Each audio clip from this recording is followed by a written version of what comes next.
ईशा जी, Dubai से। राधिका। महाराज जी, मुझे step by step बताएं कि जिससे मेरा मन शांत हो जाए। मतलब कैसे चलूं, शुरू कहाँ से करूं और कहाँ तक इसका। भोजन सुधारो। सबसे पहले भोजन सुधारो, अल्पाहार करो, नींद सुधारो।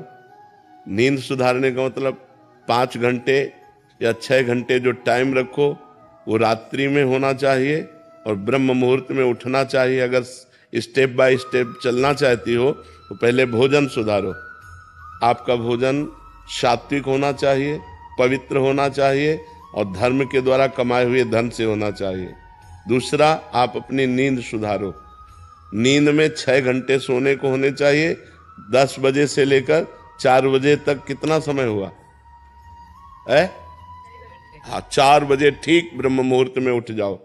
अगर आपको ठीक चलना है, भजन करना है, तो ये 7, 8, 8 बजे तक जो 9, 9 बजे तक सोते हैं, ये स्टेप बाय स्टेप भजन कर पाएंगे। उनका जीवन ही व्यर्थ है। सूर्य भगवान उदय हुए और जो सैया में सो रहा है उसकी आयु, श्री, कीर्ति, बुद्धि सब नष्ट हो जाती है। जिसका भोजन ठीक और जिसका शयन ठीक और जबान सुधारो। हर समय नाम जप करो, मौन का आश्रय लो। अगर उत्तर देना है तो उचित शब्दों का उत्तर दो, व्यर्थ की वार्ता ना करो। वाणी संयम में, जिसका सुनना संयम में। हम गंदी बातें न सुने, प्रपंच न सुने, भगवान की लीला कथा सुने, भगवान की चर्चा सुने, संत वाणी सुने, शास्त्रों की वाणी सुने, तो हमारी श्रवण इंद्री पवित्र। जब हमारी एक एक इंद्री पवित्र हो जाएगी तब हमारा मन भगवान में लगने लगेगा।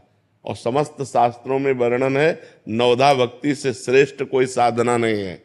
जो श्रवणम, कीर्तनम, स्मरणम, विष्णुपाद सेवनम, अर्चनम, वंदनम, दास्य, सख्य, आत्मसमर्पणम, इससे बढ़कर के कोई श्रेष्ठ भक्ति नहीं है। 9 प्रकार की भक्ति ही प्रेम लक्षणा भक्ति प्रदान करती है। पर हम पहले अपने आचरण सुधारें, हर इंद्री को पवित्र करें। अब जो व्यभिचार करते हैं, गंदी आदतें, गंदे आचरणों में, और वो सोचे कि हम भक्ति, तो भक्ति का नाटक कर लें, भक्ति नहीं हो सकती। भक्ति होती है पवित्र इंद्रियों के द्वारा। अब जो गंदी बातें देखेंगे मोबाइल में, गंदे आचरण करेंगे, गंदा भोजन पाएंगे, होटलों का भोजन पाएंगे, मनमानी जागे, मनमानी सोए, मनमानी आचरण करें, अध्यात्म नहीं हो सकता। वो मनमानी आचरण उनको नरक दुर्गति की तरफ ले जाएगा, भगवान की प्राप्ति की तरफ नहीं ले जाएगा। तो इसलिए पहले सुनना ठीक करो, देखना ठीक करो, बोलना ठीक करो, सोना ठीक करो, भोजन ठीक करो, और फिर 9 प्रकार की भगवान की भक्ति को अपने हृदय में धारण करो। भगवान का ही श्रवण, भगवान का ही कीर्तन, भगवान का ही स्मरण, भगवान का ही पूजन। भगवान ही हमारे मित्र हैं, भगवान ही हमारे स्वामी हैं। भगवान को आत्मसमर्पण, अर्चन, वंदन, इसी से भगवत प्रेम प्राप्त।